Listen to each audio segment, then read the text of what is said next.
So a question for you. Do you know what an employee experience manager does? I'm not sure I really knew exactly what it does. I've met Salbu Young at Mendix, great company right in Boston, and I've gotten to know more about her role. I'm going to have her share a little bit about what an employee experience manager does, because I think that's a really important role in a lot of companies. Yeah, and it evolved. It was not a job description that we outlined and posted on our website and looked for. I worked as part of the marketing team for more than a year, and as our company continued to grow and scale, we knew we had this really great culture, but we needed to give someone ownership to really drive and be proactive about just activities and mindsets that help our employees thrive in a healthy culture. So some of the things I do kind of kick-started with super fun and social and great is hosting a happy hour every week, and it not just to be purely social, but also as a forum for our employees to recognize one another. Now every week we consistently have those conversations, and it's something that our employees can rely on to either give that recognition or receive that recognition if they've gone above and beyond. And it's something that we work at every single week. It doesn't happen just once a year. I have to dig into this for a second. This is good. So you have the happy hour theme. So is this to, and let's unpack this for a second, is this to give employees a fun outlet and a comfortable outlet where they can, bond a little bit and share, and like you said, acknowledge each other? Like, would some people say, oh, wait a minute, you're bending over too much to give them fun when they're there for work? Or, are you finding that the happy hour theme really is productive and beneficial, or? Yeah, and it also is a forum, so not only the recognition and the social aspect, but we also use it as a way to give updates.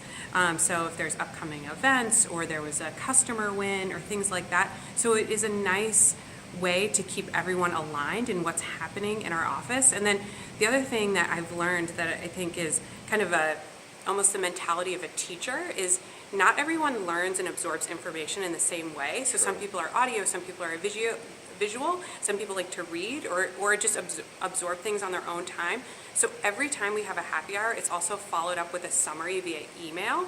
And that way, over the weekend, you can just digest it, or if you weren't there. So we make sure it's really accessible to everyone and that you don't feel obligated to be there, so it's not like forced fun. It's just, no matter what, you're going to be getting the information, however you want to absorb it. And we're here, and it's just kind of open, and yeah. Do employees have a chance to, and I know what you shared with me, I'm kind of teeing this up. I know a little bit of this answer, but do employees have a chance to share and voice, whether it's concerns, good feedback, neutral feedback? Like, I think, part of having a healthy culture is being open. It doesn't mean people need to walk around, talking about this 24/7 or be super emotional all the time, but it's a culture where people feel they can share what's on their mind. So how does it work with employees being able to give feedback?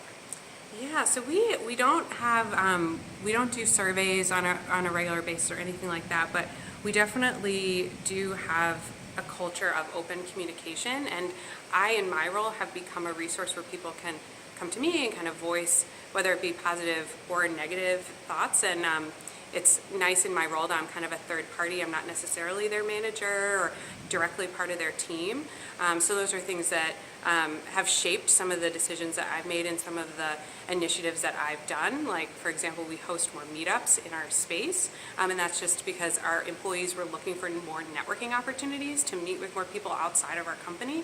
So there's things like that that's how my role has evolved, just by being open to different employee feedback. That's a great example. I'm glad that you shared that you heard what some employees were saying. They wanted some activity or events here, and now, well, actually, Sarah and I met at one of the events she was hosting here about a week ago. So I'm glad that you do that. Yeah.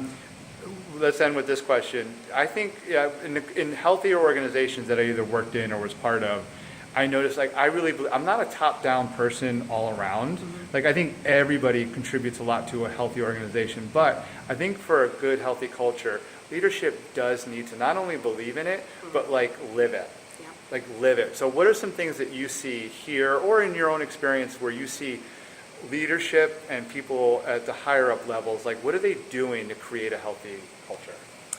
Yeah, I think one of the first things was I mean, just, this is kind of selfish to me, but just acknowledging that this is a full-time, legit role to dedicate someone to be responsible for helping shape our culture.